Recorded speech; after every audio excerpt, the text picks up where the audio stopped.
I was an engineer and in 2008 lost my job due to the economic collapse. Jobs were scarce. I didn't know where to turn to get help updating my resume. Online services and coaches charge hundreds, even thousands of dollars. I took matters into my own hands and learned how to craft interview-winning resumes. Shortly later, I landed a job with a Fortune 500 company. I have helped many achieve similar success. Now I share my tips to create interview-winning resumes, interviewing excellence, and high-performance growth strategies on my podcast, Career Growth Made Easy.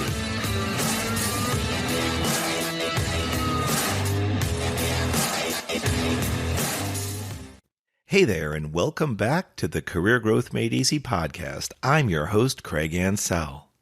We are excited as we're in our 100-plus episode. We're actually at episode 113, How to Answer Common Interview Questions.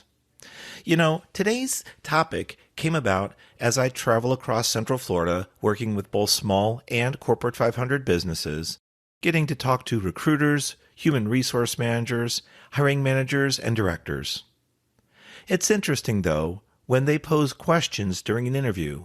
They're simply trying to understand more about you, your life, your background, so that they can see if you're a good fit. You need to remember that your resume got you in the door. Your resume, the content on it, must have had enough valuable information for you to make it into the yes pile. So I'm going to go over some common interview questions and how you might choose to answer those. It might give you a leg up. It might give you a helping hand when you go in for your next interview. Be more prepared.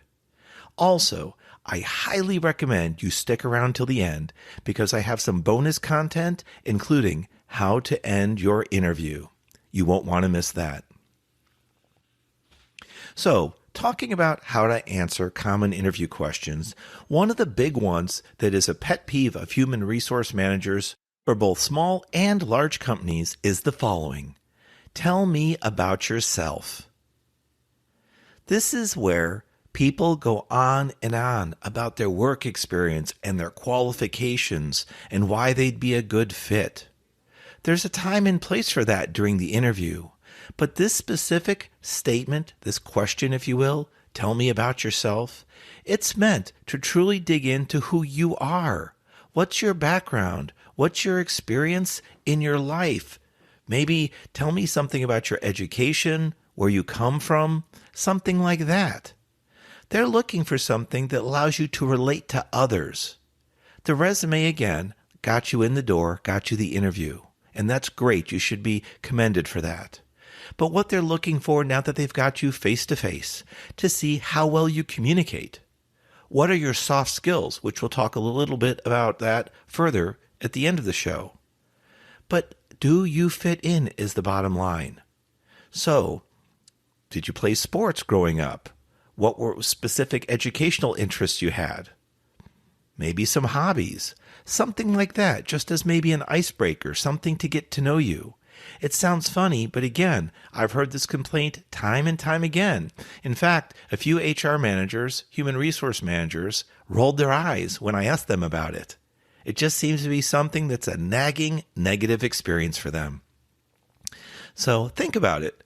As you're driving right now, maybe taking a jog, exercising, however you're listening to this show, consuming it, what would you say if you had 15 seconds, 30 seconds? Tell me about yourself, Craig. Yeah, it takes some time just to reflect. What do you want to share and what do you choose not to share? You want to put the best possible spotlight on yourself and with regard to this position that's open that you've applied for, but there's still a human side to you, and that's what they're asking about. Not only have I heard this complaint, but I've also heard several human resource and hiring managers' responses. This is what I'm looking for. This is what I'm suggesting you talk about. We simply want to get to know you. Maybe you knew that already, but I know that was good advice, and I appreciate it should I need that in the near future. I'll certainly continue to share that with all my coaching students going forward. Next, tell me about your experience. When you answer, there's something that you need to understand about this question or any other where they're data mining and asking for information. Everything and I mean everything, is about how you and your experience can benefit them or the role that you're applying for. Now, you might be passionate or highly experienced in a number of areas. That's great. That's great that you have that experience, that work ethic. But you need to pare it down. Pare it down and focus on what's important to them and their organization, that role. When I coach students, and also when I speak at schools, I frequently use tools to help get my points across. One such tool that I repeatedly comment on is using the acronym WIIFM, and that's WIIFM. You may be familiar with it, especially if you listen to prior podcasts. WIIFM stands for What's in It for Me. Now, let's pause a moment. I'm not speaking to you, the listener, saying what's in it for you. You need to turn the tables with regards to your resume when you're preparing information to place on it, and also during the interview. It's not what's in it for you. We know why you're there. You've applied, you're interested in the job, you'd like some compensation for being awarded the job, and in turn, you're going to bring value to the organization, hopefully, and value to the end customer. The WIIFM is from the potential future employer's viewpoint. I can't emphasize that enough. Everything you have on your resume should be how it benefits your future employer, your potential future employer. Everything you speak about during an interview, the same thing. Now, another tool that I frequently use and comment on is using the acronym SMART. Specific, measurable, attainable, realistic, and time-based. So, what am I getting at? Generalization is not valuable. Your resume got you the interview. Now it's time to shine. You're not only going to back up and reinforce your resume content, but you need to expand on it and wow them. This is the chance. If you're still not getting the picture, think of it this way. There are two of you that applied and won the interview. Let's say you came from the same company and you both want to get out of that company, but there's only one role at this new hiring company. So you both have the same work experience, the same work ethic, even the same qualifications. So how do you differentiate yourself from the other person, that other prior peer from that company you worked with? That's where you have to understand the specific, measurable, achievable, realistic, and time-based things that you did. It's more than likely you may have both done the same job, similar roles, but you did it differently. One of you may have performed more strongly than the other, hopefully that was you, and you may have achieved certain things. Those achievements, not the tasks, are what go on your resume and what you reinforce and bring up during the interview. Your achievements, you want to let them know what benefits, what value you bring to the interview. So, we talked about, tell me about yourself. That's about digging into you, your background, your likes, your dislikes, your hobbies, things of that nature. But again, choose with what you share. Then another big one, tell me about your experience. Connect most, if not all, of your stories, your qualifications, your experience, your trainings to how it could benefit your future potential employer. Here's a good one that trips people up. What's your worst attribute? Worst is such a harsh, extreme word, but it's there for a reason. It's an emotional word that can trigger people. I would say, without practicing for interviewing, I would have had a hard time answering this question. I might have even been emotionally triggered in the interview thinking, why do they assume that I have a worst attribute or, a really bad attribute? But you need to have something to respond with. And I certainly recommend against, you see, I'm really great at what I do. I don't have a worst attribute. That would typically signal to me as a former hiring manager that you're too proud. You're blind or oblivious to the fact that you can't do everything perfectly well. You may be a really strong candidate. You may have performed really strong and really well in your past jobs, but we always have something that needs improvement. That's something that I highly recommend everybody kind of ponder on and think about. So maybe my worst attribute or, my biggest area of concern might be that I was a perfectionist in the past. and I would spend quite a bit of time focusing on what I would achieve or what I would perceive as the most perfect or the top, the excellence for results. There's nothing wrong with that unless that amount of time goes on too long. And then you're using excessive time and becoming inefficient, working just to tweak that solution, that report, that task you're doing. Just tweak and tweak and tweak and perfect it. That's when you become ineffective and other tasks or projects fall by the wayside. So I would say my worst attribute would be that I'm a former perfectionist and I'm always working to battle, striving to get everything just right before moving on.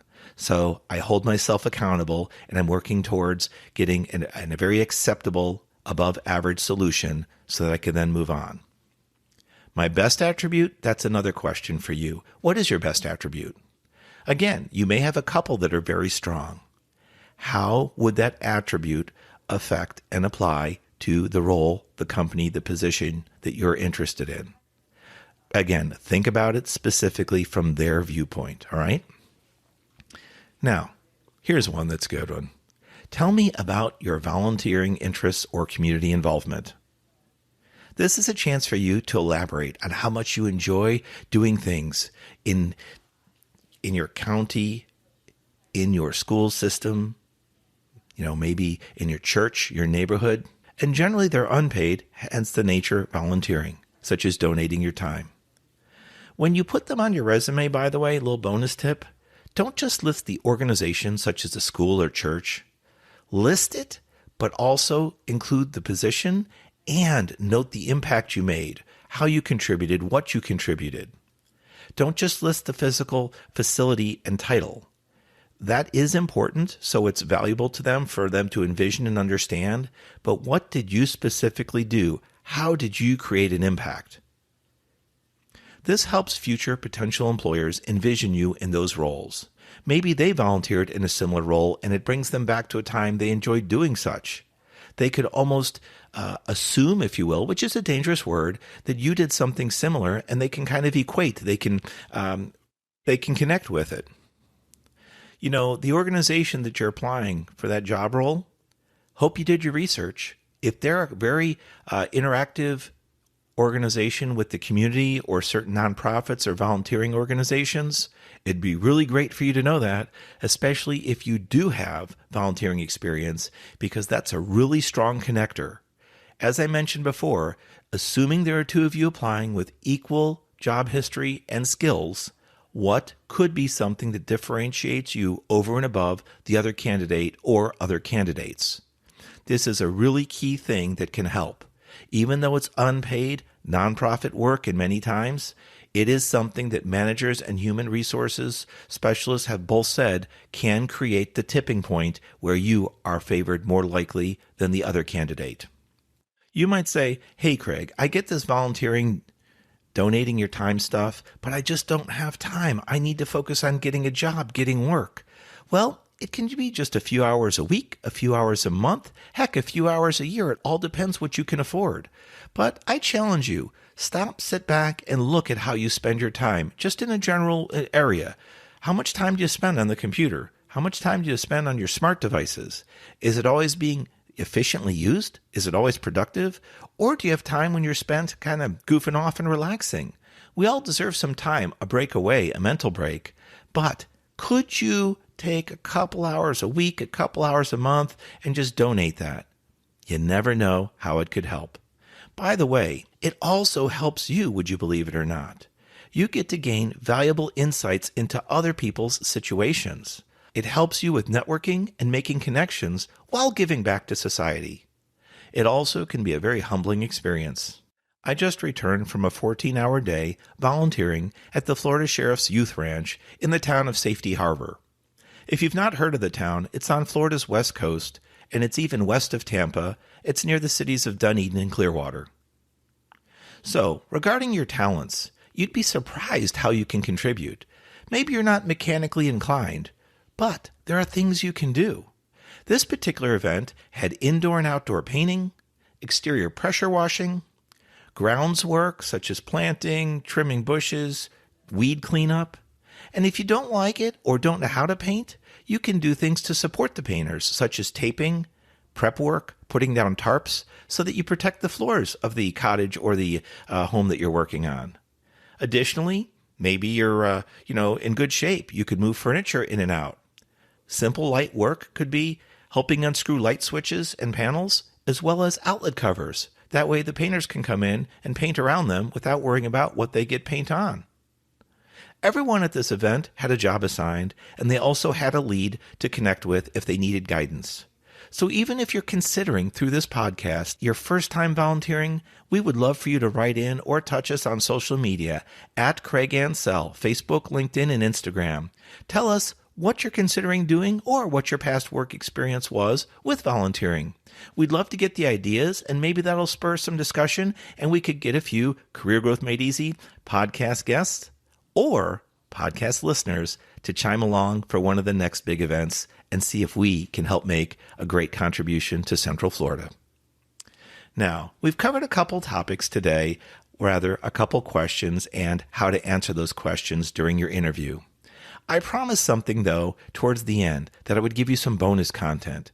Number one, it's going to be how to end an interview. I'm going to start you off with this. Always ask at least one question about the company, the role, the position. You need to have at least one question prepared.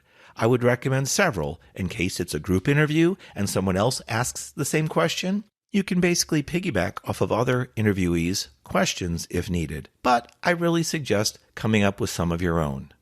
Now, one great question that a lot of managers and human resource professionals like, I've discussed it with them one-on-one, is, can you tell me about the role if I were in the position today? What would I experience? What is the role like on a daily basis? I actually saw some eyes roll in a positive way when I shared that with the human resource professionals, as if for them to say, wow, that's a great question, or I don't get that too frequently. What you're doing is you're envisioning yourself in the potential role, and they would explain to you what it sounds like. In my travels, working with a number of people, those both in management and students applying for new roles, I came across one such lady recently that told me she in fact used that statement. Do you have any questions? Yes, I do. Can you tell me about the specifics of the daily role? What work aspects would be needed? What interfaces I would perform with others? And after the company explained the amount of work in detail and what support, or in her words, lack of support she would get during the workday, she would just be assigned tasks and kind of left alone just to crunch them out, not having a teamwork environment, not working with others in an efficient, organized manner. She actually was offered the job and decided to turn it down. This is a case where, although we're interested in being employed in a new position, possibly at a higher pay rate, you don't want to make that mistake. Leave a company that you're at, even if you're unhappy or find out that there's not a path for promotion or employment. Jump into another role and then by mistake learn out it doesn't make you happy. Their work ethics, their values don't align with yours. It's a difficult call to be offered that role. Learn that your resume got you the interview got you the job offer, and then you actually need to decline either in person or you ask for some time to decide offline. But that single question, hey, can you tell me about the job role in detail? What work responsibilities would I have on an average day here at Company X? Again, that helped her stop herself from making a mistake. Turns out she stayed with her current employer at the time longer, and a really great position opened up, and she didn't need to leave her organization. She found out that she had a better opportunity in a different segment of her organization, and she's extremely happy where she is, making greater contributions internally to the company. And I followed up with her, and she does a lot of networking and volunteer experiences as well. Some she contributes to, and some she leads. So her heart's in the right place and her body is in the right place, functionally working in a role she's happy with. So here is something to leave you with. Always have a question in an interview, at least one prepared. And think about not only how it can benefit them by asking a question to show your interest, but think about how it could benefit, or in our case, protect you from making a bad choice and jumping to the wrong job. You can reach me, Craig Ansell, on social media at Craig Ansell on Facebook, LinkedIn, and Instagram. Always contact me directly, Craig at craigansell.com, and visit our website, craigansell.com. You can see our latest podcast episodes on all the major players. We're always looking forward to helping you out with one-on-one coaching. You can grab a reservation on our website, or if you're interested in resume or cover letter help, or simply need to know what are the current trends and best ways to create a resume or update a resume, or maybe create your first cover letter, I have 2 digital online courses ready to rock and roll for you. You gain lifetime access to them, and as my student, you can go back time and time again. You can go back and update your resume, redesign it, or if you're new to the job world, it also covers creation. And then for when that job opportunity comes along that asks for a cover letter, maybe it spooked you and you didn't apply, that's the wrong choice. Use my cover letter masterclass, which currently comes with the resume masterclass, and you can create your cover letter from a blank sheet to finished masterpiece in just minutes. I take you through literally every paragraph, every sentence on the one-page cover letter. Don't miss these opportunities. Grab my resume masterclass and cover letter masterclass combo today. I hope you've enjoyed today's show, episode 113, How to Answer Common Interview Questions. I am your host, Craig Ansell, and you've been listening to the Career Growth Made Easy podcast. I look forward to talking to you next week. God bless you.